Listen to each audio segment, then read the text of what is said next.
Hello बच्चों, मैं अग्रवाल रुचि राजस्थान सरकार और वेदांता के CSR इनिशिएटिव ई कक्षा में आप सभी का स्वागत करती हूं, जिसके टेक्निकल पार्टनर है मिशन ज्ञान। तो बच्चों, हम हमारा 20वां लेसन पढ़ रहे थे और उसमें भी हमने अति लघुत्रात्मक और वस्तुनिष्ठ प्रश्न लास्ट वीडियो में सॉल्व कर लिए थे। अब हम आगे बढ़ते हैं लघुत्रात्मक और निबंधात्मक प्रश्नों के साथ। आपने पूरे चैप्टर को यदि अच्छे से रिवाइज किया है तो आप इन क्वेश्चन आंसर को भी आसानी से कर पाएंगे। ठीक है बच्चों, तो शुरू करें हम लघुत्रात्मक प्रश्न। तो पहला प्रश्न है कि उपभोग की औसत प्रवृत्ति से आप क्या समझते हैं, इसे किस प्रकार मापा जा सकता है। तो आपको ध्यान रखना है, यहाँ पूछा है उपभोग की औसत प्रवृत्ति अर्थात APC। ठीक है, तो APC के बारे में आपको क्या बताना है कि उपभोग की औसत प्रवृत्ति कुल आय और कुल उपभोग के बीच संबंध को बताती है। तो हमने बात की थी ना कि कुल आय और कुल उपभोग के बीच में संबंध को बताती है C बटे में Y, अर्थात कुल उपभोग बटे में कुल आय। तो इस तरीके से आपको इसका आंसर लिखकर आना है। आगे बच्चों समझ में। अगला प्रश्न देखते हैं। अगला प्रश्न है कि निवेश से आप क्या समझते हैं। तो हमने पढ़ा था कि निवेश से क्या अर्थ होता है, नई पूंजी परिसंपत्तियों का निर्माण करना और उसे और अधिक वस्तुओं और सेवाओं के उत्पादन में लगाना, यही क्या होता है, निवेश कहलाता है। तो आपको इसी तरीके का आंसर लिख के आना है। निवेश से तात्पर्य परिसंपत्तियों का वस्तु और सेवाओं को उत्पादित करने में प्रयोग करने से है।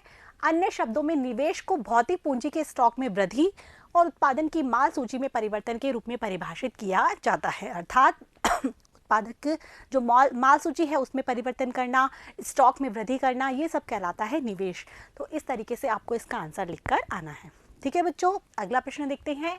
स्वायत्त निवेश और प्रेरित निवेश में अंतर। तो हमने बताया था जो स्वायत्त निवेश है वो लाभ से प्रभावित नहीं होता, आय से प्रभावित नहीं होता, जबकि प्रेरित निवेश है वो आय से प्रभावित होता है। तो स्वायत्त निवेश तो एक्स अक्ष के समानांतर होता है और प्रेरित निवेश कैसा होता है, धनात्मक ढाल का होता है। तो इस तरीके से आपको इसका आंसर लिखना है कि स्वायत्त निवेश में सरकारों द्वारा जन उपयोगी कार्यों पर किए गए व्यय को शामिल किया जाता है। यह वह निवेश है जो उत्पत्ति, आय, ब्याज दर और लाभ में परिवर्तन पर निर्भर नहीं करता। उत्पत्ति, आय, ब्याज दर और लाभ में परिवर्तन पर।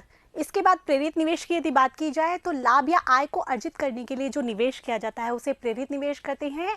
जो कि आय लोच होता है, आय में वृद्धि होती है तो निवेश में वृद्धि होती है। तो इस प्रकार से आपको इसका आंसर लिख के आना है। अगला प्रश्न देखते हैं। अगला प्रश्न है कि बचत की सीमांत प्रवृत्ति और उपभोग की सीमांत प्रवृत्ति से आप क्या समझते हैं। बहुत इंपॉर्टेंट क्वेश्चन है। बचत की सीमांत प्रवृत्ति अर्थात क्या हो गया, MPS, और उपभोग की सीमांत प्रवृत्ति अर्थात क्या हो गया, MPC। तो इसके बारे में आपको बताना है कि तो MPS क्या होगी, डेल्टा S बटे में डेल्टा Y, और MPC क्या होगी, डेल्टा C बटे में डेल्टा Y।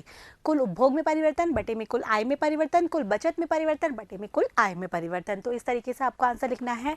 पहले बचत की सीमांत प्रवृत्ति के बारे में, कुल बचत में परिवर्तन बटा कुल आय में परिवर्तन को सीमांत बचत प्रवृत्ति कहा जाता है। जब बचत में परिवर्तन में आय परिवर्तन का भाग दिया जाता है तो बचत की सीमांत प्रवृत्ति हम ज्ञात कर सकते हैं।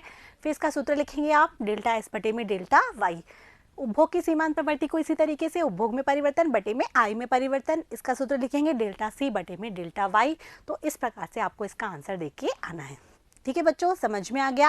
अब हम सॉल्व करते हैं निबंधात्मक प्रश्न, जिसका पहला प्रश्न है बचत फलन को सारणी और चित्र के द्वारा गणितीय सूत्र के द्वारा आपको समझाना है।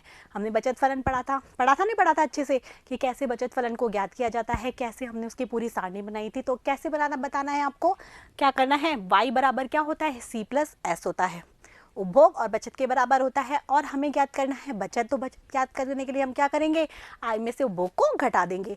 फिर हमारे पास जो उपभोग का सूत्र था वो क्या था, A प्लस BY। अब हम उसको यहाँ पर क्या कर देंगे, स्थापित कर देंगे, किसकी जगह, Y की जगह। जो A प्लस BY है उसमें C की जगह हम S को जो हमने यहाँ पर स्थापित कर दिया है, देख पा रहे हैं आप, Y बराबर C प्लस S है तो C की जगह हमने लगा दिया A प्लस BY और S यूँ के यूँ। अब हमें बचत फलन ज्ञात करना है तो यहाँ बनेगा minus A plus Y minus BY।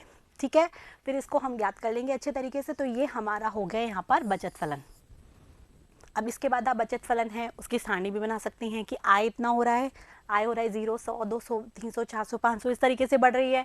फिर उपभोग 100, 150, 200, 250 इतना बढ़ रहा है। तो बचत भी इस तरीके से बढ़ती हुई होती है। आय में से हमें क्या घटाना है, ये Y है, ये C है और ये S है। तो इसमें से हमको घटाना है, जब जाके हमारा बचत प्राप्त हो जाएगी। और हम इसको इस डायग्राम से भी दर्शा सकते हैं, ये हमारा है बचत फलन। ठीक है, आगे बच्चों समझ में। तो ये पहले तो कैसी होती है, जैसे हम यहाँ लिख सकते हैं ये -50 है, फिर 0 है। ठीक है, इस तरीके से ये ना 0 हो गई, फिर उसके बाद 50 हो गई, फिर 100 हो गई, फिर 150 हो गई। तो ये हो गई बचत, ये हो गई हमारी आय। तो इस तरीके से आप बचत फलन में बचत वक्रों को भी दर्शा सकते हैं। ठीक है बच्चों, समझ में आ गया। अब दूसरा प्रश्न देखते हैं। दूसरा प्रश्न है पूंजी की सीमांत कार्यकुशलता को विस्तार से समझाइए। तो पूंजी की सीमांत कार्यकुशलता क्या होती है, हमने अच्छे से पढ़ा था। आपको इस तरीके से उसका आंसर लिख के आना है कि बट्टे की वह दर होती है जो कि क्या करती है, परियोजना की लागत को भविष्य में प्राप्त होने वाली आय के बराबर होती है। अर्थात परियोजना की लागत और प्रत्याशित आय का जो अनुपात है वो कहलाती है क्या, पूंजी की सीमांत कार्यकुशलता। इस तरीके से लिखना है। फिर पूंजी की सीमांत कार्यकुशलता में हमने बात की पूर्ति कीमत की, अर्थात परियोजना की लागत की। तो पूंजीगत वस्तुओं पर किया गया व्यय क्या होती है, पूर्ति लागत होती है। प्रत्याशित आय क्या होती है, निवेश करते समय हम भविष्य के प्रतिफल को भी ध्यान रखते हैं, वो प्रत्याशित आय होती है। और इस तरीके से आपको इसका फॉर्मूला लिख के आना है जो कि हमने अच्छे से डिस्क्राइब किया था। C बराबर R1 1 में R, R2 1 में R का स्क्वायर, आगे Rn 1 में Rn। यहाँ पर जो ऊपर वाला जो R है अर्थात कैपिटल R है वो तो है बट्टे की दर अर्थात पूंजी की सीमांत कार्यकुशलता, और जो C है वो है परियोजना की लागत अर्थात पूर्ति कीमत, और जो छोटा वाला जो R है, छोटा वाला जो R है वो बट्टे की दर है, और जो बड़ा वाला जो R है अर्थात जो कैपिटल R है वो है हमारे भविष्य में प्राप्त होने वाले प्रतिफल। तो इस तरीके से आपको इसका फॉर्मूला भी लिखकर आना है।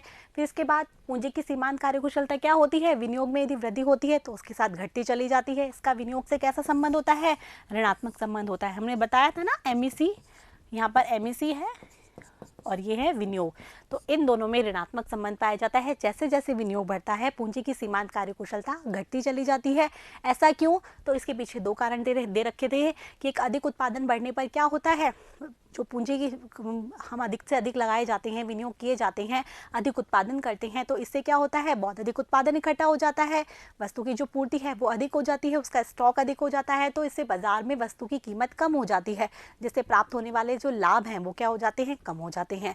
प्रत्याशित लाभ की दर कम हो जाती है। और यदि पूंजी की डिमांड अधिक की जाती है यदि, तो क्या होती है, पूंजी महंगी हो जाती है अर्थात परियोजना की लागत अधिक हो जाती है, जिसकी वजह से भी क्या होता है, विनियोग बढ़ाने पे पूंजी की सीमांत कार्यकुशलता कम होती चली जाती है। अर्थात प्राप्त होने वाले लाभ हैं वो तो कम हो जाना और जो परियोजना की लागत है वो बढ़ जाना। इसी वजह से विनियोग बढ़ाने पर पूंजी की सीमांत कार्यकुशलता घटती चली जाती है। ये सारी चीजें आपको इसमें बतानी है। ठीक है, अब निवेशक क्या करता है, पूंजी की सीमांत कार्यकुशलता उसकी ब्याज दर से क्या करता है, तुलना करता है निवेश करते समय। यदि पूंजी की सीमांत कार्यकुशलता ब्याज दर से अधिक होती है तो ही एक उत्पादक निवेश करेगा, अन्यथा वो क्या करेगा, अपना पैसा उधार में दे देगा। ब्याज दर अधिक होगी तो वो वहीं जाएगा, पूंजी की सीमांत कार्यकुशलता अधिक होगी तो ही उत्पादक क्या करेगा, निवेश करेगा। ठीक है, और एक विनियोग है, ठीक है, उसका साम्य स्तर कहाँ निर्धारित होगा, जहां पर भी क्या होगा, पूंजी की सीमांत उत्पादकता किसके बराबर हो जाएगी, ब्याज दर के बराबर हो जाएगी। दोनों इक्वल होंगे, वहीं पर क्या होगा, विनियोग का साम्य स्तर स्थापित होगा। आगे बच्चों समझ में कोई दिक्कत नहीं है यहाँ तक, तो इस तरीके से आपको इस क्वेश्चन का आंसर लिखकर आना है। अगला प्रश्न देखते हैं। अगला प्रश्न है उपभोग फलन को सारणी, चित्र और गणितीय सूत्र के द्वारा बताना है। जो उपभोग फलन हमने पूरा पढ़ा था, कैसे उपभोग फलन ज्ञात करते हैं, कैसे हमने MPC APC सबके बारे में देखा था ना, वो सारी चीजें आपको यहाँ पर लिखकर आनी है। तो जब से कीन्स का मूलभूत मनोवैज्ञानिक नियम है, उपभोग फलन उपभोग आय पर निर्भर करता है। उपभोग आय बढ़ाने के साथ बढ़ता है, लेकिन उस अनुपात में नहीं बढ़ता जिस अनुपात में आय बढ़ती है। उपभोग पर आय का प्रभाव पड़ता है, आय बढ़ने पर उपभोग बढ़ता है, आय घटने पर उपभोग घटता है।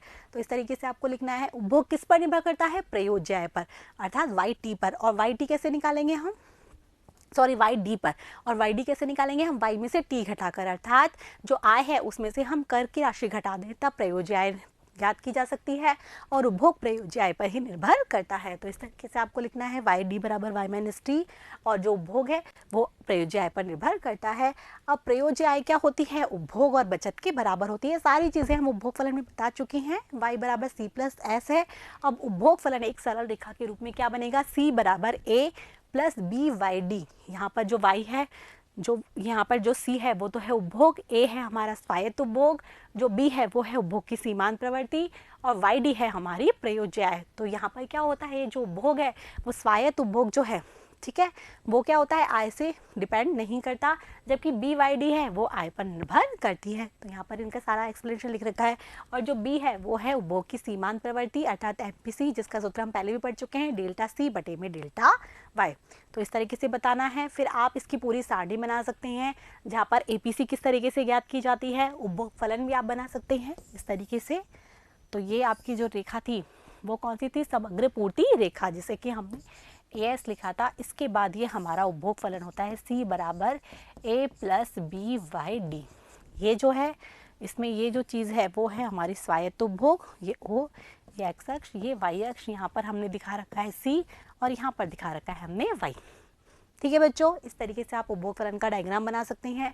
APC हमने ज्ञात की कैसे, यहाँ पर ये हमारा है y, ये है हमारा C, APC ज्ञात करेंगे C में हम y का भाग देकर।